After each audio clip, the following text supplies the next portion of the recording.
ఇక్కడ aviation course చేసిన వాళ్ళకి అంటే ఓన్లీ ఇండియాలోనే వాళ్ళు వర్క్ చేసుకోవడానికి ఉందా, లేకపోతే ఒకవేళ బయట సెటిల్ అవ్వాలని అనుకుంటే అక్కడ వాళ్ళని తీసుకుంటారా? రియాలిటీ ఏంటంటే ఫ్రెషర్గా ఫస్ట్ ఇండియాలోనే పనిచేయాలి. బికాజ్ ఎందుకంటే మనం ఏదైతే 6 ఎగ్జామ్స్ పాస్ అయ్యామో, ఈ డీజీసీఏ కింద ఈ పైలట్స్ ఏదైతే 6 ఎగ్జామ్స్ రాశారో అది ఇండియా డీజీసీఏ కింద రాసింది. సో ఇండియా డీజీసీఏ కింద రాసిన ఎగ్జామ్స్ అమెరికా డీజీసీఏకి ఎట్లా తీసుకుంటాడు వాడు? ఇప్పుడు లైక్ డాక్టర్స్ కి ఎంసీఏ చైనా వెళ్తున్నారు, చైనా వెళ్ళి చైనాలో ఎంబీబీఎస్ చేసుకుని వస్తారు. అది కాదు, మళ్ళీ ఇండియాలో కూడా కొన్ని ఎగ్జామ్స్ రాస్తేనే కానీ మన ఇండియా గవర్నమెంట్ జస్ట్ ఎగ్జామ్ రాస్తే సరిపోతుందా? మళ్ళీ దానికి సంబంధించి ఒకవేళ మొత్తం కంప్లీట్ కోర్స్ చేయాలా బయట అయితే? అదేనండి, బయట కూడా ఆ ఎగ్జామ్స్ రాసుకోవాలి. బట్ ఇదే కండిషన్ కదా అవుట్ ఆఫ్ కంట్రీలో కూడా. అక్కడ ఉన్న లోకల్ వాళ్ళకి వాళ్ళ ఎంప్లాయ్మెంట్ కావాలనుకుంటారు కదా. సో ఫ్రెషర్గా మీరు ఇండియా నుంచి స్టార్ట్ చేయాలి.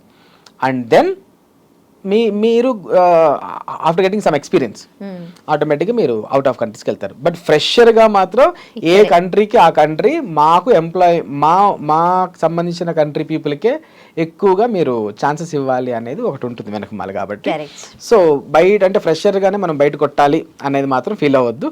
ఫస్ట్ మీరు ఎక్కడన్నా ఫ్లయింగ్ చేయొచ్చు, ఫ్లయింగ్ ఎక్కడైనా చేసి మీరు ఇండియాకి వచ్చి ఆ లైసెన్స్ తీసుకొని then start your journey in India.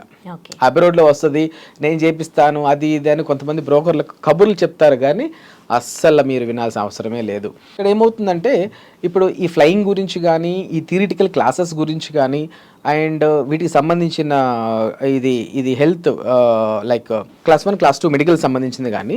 So మీకు ఏదైనా డౌట్స్ ఉంటే you can call us. So students అనేవాళ్ళు మీకు డౌట్స్ ఉంటే మాకు కాల్ చేయండి. But don't fall into the traps of brokers. So మార్కెట్లో చాలా మంది బ్రోకర్స్ వచ్చారు, వాళ్ళకి తెలియదు దీని గురించి, వాళ్ళకి తెలియదు. వాళ్ళకి తెలిసిందే, వాళ్ళకి ఏదో కొంచెం తెలుసుకున్నది. ఇప్పుడు నేను మీతో ఇంటర్వ్యూ చేస్తున్నానండి, సో మీకు ఇప్పుడు ఏదో దీని గురించి తెలిసింది. సో రేపటి నుంచి మీరేం చేస్తున్నారు, నాకు పైలట్ ట్రైనింగ్ గురించి తెలుసు, ఒక 10,000 కట్టి నా దగ్గర అపాయింట్మెంట్ తీసుకోండి, నేను మీ గురించి చెప్తానని మీరంటే మీడియేటర్ గా వీళ్ళు దొబ్బేస్తున్నారు అన్నమాట మధ్యలో. అంటే ఇట్స్ నాట్ అబౌట్ మనీ. మీరు చదువుకుంది ఇది కాదు, మీరు నేర్చుకుంది ఇది కాదు, మీరు ఒకళ్ళకి గైడ్ లైన్స్ ఇస్తాం అంటే అది రాంగ్ గైడ్ లైన్స్ అవుతుంది. సో ఇట్లాంటి బ్రోకర్స్ ఎక్కువైపోయారు కాబట్టి నేను పీపుల్ని జస్ట్ వార్న్ చేస్తున్నాను. If you are interested, so pilots ఎవరైతే ఉన్నారో పైలట్ ట్రైనింగ్ అకాడమీస్ ఉన్నాయో సో వాటిని మనం అప్రోచ్ అయ్యి మీరు వచ్చి అప్రోచ్ అవ్వండి. కానీ మధ్యలో బ్రోకర్స్ దగ్గర ఎవరి దగ్గరికి వెళ్ళదు, మోసాలు జరుగుతున్నాయి. బికాజ్ ఎందుకంటే కన్సల్టెన్సీస్ ఎక్కువ వచ్చేసినాయి అనమాట, అవి తెలియట్లేదు జనాలకి.